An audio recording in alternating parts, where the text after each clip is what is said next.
Deluxe furniture mall में red Apple company के furniture की खरीदी पर 25% डिस्काउंट। क्या आपने खरीदा? नहीं खरीदा तो जल्द खरीदे। अस्सलाम वालेकुम नाजरीन, नांदे उर्दू न्यूज़ में आपका इस्तकबाल है। चले जानते हैं आज की खबर। कामटा खुर्द इलाके में रास्ते को लेकर तनाज़ा, पुलिस व मंडल अधिकारी व तलाटी पहुंचे कामटा खुर्द इलाके में।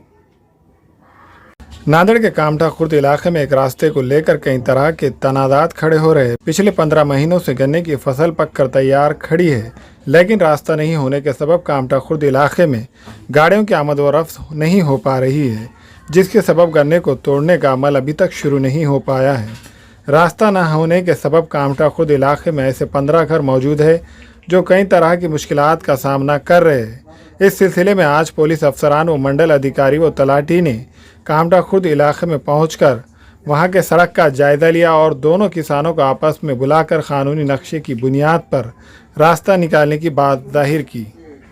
प्रकरण गट नंबर 15 गट नंबर 1 यामधून गट नंबर 11ला जाणारा पाऊलवाट रस्ता हा अतिक्रमित झालेला आहे।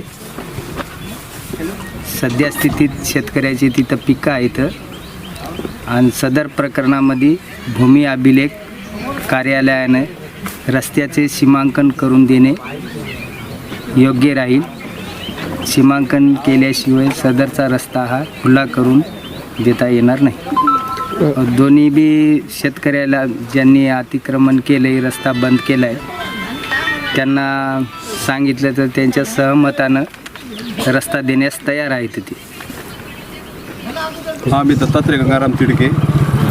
आमची ही ऊसाची 11, 12, 13 गट नंबर आहे आणि ते 14पर्यंत वडील उपवर्जित जमीन आहे ते, आणि त्या वडील उपवर्जित जमिनीला जाण्यासाठी येण्यासाठी रस्ता हा पारंपरिक रस्ता होता। नमस्कार चौक ते इथपर्यंतचा सदर पायवाट रस्ता आहे आणि त्यामुळं सदरील ऊसात कमीत कमी आज 15 महिने झालेले आहे। त्या ऊसाला गाड्या येण्या जाण्यासाठी रस्ता नसल्यामुळं सदरील ऊसाचं प्रचंड नुकसान झालेलं आहे आणि शेतकरी ह्या आर्थिक कोंडीमध्ये सापडलेला आहे। त्याच्यामुळं हे वडिलांची जमीन असल्यामुळं आम्ही 3 भाऊ आहोत, कारण 3 एकर जमीन आम्हाला, आणि त्या 3 एकर जमिनीमध्ये उपजीविका काय करावी, कुठली सर्व्हिस नाही, कुठले काम नाही, धंदे नाहीत। आज उपासमारीची वेळ आलेली आहे। सदरील ऊस हा बरेच दिवसा झालं गेल्या नसल्यामुळं शेतकऱ्यांना आत्महत्या केल्याशिवाय आता पर्याय उरलेला नाही, कारण प्रत्येक शेतकऱ्याने जर रस्ता रोखण्याचा प्रयत्न जर केला तर शेतकऱ्याने जावं कसं, हा एक यक्ष प्रश्न शेतकऱ्यापुढे उभं राहिला आहे। आज माझ्या एकट्याचाच प्रश्न नाही तर अख्ख्या गावाचा प्रश्न निर्माण झालेला आहे की बाबा शेतकऱ्याने जर, प्रत्येक शेतकऱ्याने जर रस्ते रोखी जर राहिली तर शेतकऱ्याने शेतीसाठी जावं कसं। आज माझा ऊस 15 महिने झाला वावरामध्ये पडलेला आहे, कारण त्या ऊसापायी आम्ही वर्षभर त्याला इचू म्हणलं नाही, किडा म्हणलं नाही, साप म्हणलं नाही, रात्रंदिवस आम्ही भिजवण्याचा प्रयत्न करतो। लोड शेडिंग नसल्यानंतर रात्र आम्हाला तिथं जागत राहावं लागतं, आणि अशा परिस्थितीमध्ये शेतकऱ्यासाठी रस्त्याचा प्रश्न हा गंभीर प्रश्न बनलेला आहे।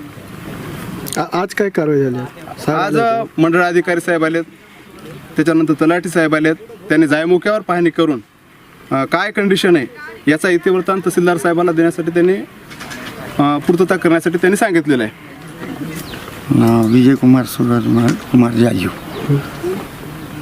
सदरील गट नंबर 1 मध्ये कामटा खुर्द ची सरकारी मोजणी करून घेतलेली जागा आहे व ऑलरेडी 7 फूट रस्त्यासाठी सोडलेली आहे, रस्ता झालेला नाही। आज मंडल अधिकारी आले होते, ते पंचनामा केले। हो, काय आपली अपेक्षा काय आहे इथला? काय नाही, रस्ता सगळ्यांसाठी करून द्या। ठीक।